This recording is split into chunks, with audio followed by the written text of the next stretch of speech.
আমরা এখানে দাঁড়িয়েছি, সারা বাংলাদেশেও আজকে গণমিছিল হচ্ছে। আমরা অত্যন্ত ক্ষুব্ধ, বিক্ষুব্ধ, কারণ আমরা দেখেছি বাংলাদেশের কোনো গণ অভ্যুত্থানেও এত রক্তপাত হয়নি, এত হত্যাযজ্ঞ সংঘটিত হয়নি, যেটা এইবার দেখেছি। 2 শতাধিক মানুষ হত্যাকাণ্ডের শিকার হয়েছেন। সেই শিকার হওয়ার পরেও আমরা দেখছি সরকারের নির্লজ্জ কথাবার্তা। আমরা তাই বলতে চাই, এই যে 2 শতাধিক মানুষের যে মৃত্যুর যে দায়ভার নিয়ে এই সরকারকে পদত্যাগ করতে হবে এবং একই সাথে সকল হত্যাকাণ্ডের বিচার করতে হবে, এবং বাংলাদেশের যে সমস্ত জায়গায় যে দুঃশাসন গেড়ে রয়েছে এই দুঃশাসনের বিরুদ্ধে আমাদের প্রতিবাদ অব্যাহত থাকবে। আমরা শুধু বলতে চাই, আমাদেরকে জেলে পুরে ভয় দেখিয়ে গণগ্রেফতার করে কোনোভাবেই আমাদেরকে আতঙ্কগ্রস্ত করে কোনোভাবেই আপনারা পার পাবেন না। আমাদের লড়াই চলবে। আমি এখন যে গানটি গাইব, এই গানটি লিখেছেন হাবিব জালিম। আপনারা জানেন পাকিস্তানের বিখ্যাত শিল্পী, যেই শিল্পী বাংলাদেশের মুক্তিযুদ্ধে তার অবস্থানের কারণে তিনি জেল পর্যন্ত খেটেছিলেন। সেই আইয়ুবের বিরুদ্ধে, স্বৈরাচার প্রতিরোধের বিরুদ্ধে যে গানটি তিনি লিখেছিলেন, সেই গানটির নাম হলো দাস্তুর। আমি সেই গানটি আমরা বাংলা অনুবাদ করেছি। আমি সেই গানটি স্বৈরাচারের প্রতিবাদে, এই জুলুমের প্রতিবাদে, দুঃশাসনের প্রতিবাদে আমি সেই গানটি গাইছি। প্রদীপ কিছু মহলের ভেতরে জ্বলে, কিছু লোকের খুশিকে নিয়ে চলে, বাকি মানুষগুলো আধারে গুমরে মরে। এই তন্ত্রগুলো, শোষণের যন্ত্রগুলো আমি মানি না, আমি মানি না।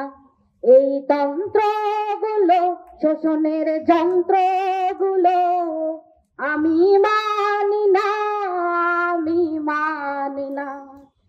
আমি ভয় করি না যেন ফাঁসি মঞ্চকে, আমি শহীদ হব বল দুনিয়াকে। আমি ভয় করি না যেন ফাঁসি মঞ্চকে, আমি শহীদ হব বল দুনিয়াকে। কেন ভয় দেখাও আমাকে জেল হাজতে, কেন ভয় দেখাও, কেন ভয় দেখাও আমাকে জেল হাজতে। জুলুমের কথা, অন্ধকারের কথা আমি মানি না, আমি মানি না।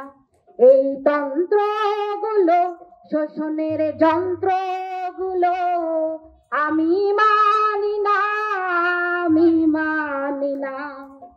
ডালে ডালে ফুটেছে ফুল, তুমি বলো পিয়াসীর মদিরায় ভরেছে দুকুল, তুমি বলো।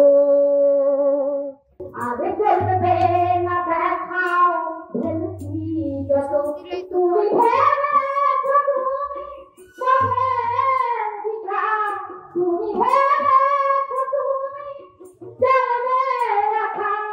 মিথ্যে আশার গুলো কেউ মানে মানুষ, আমি মানি না, আমি মানি না।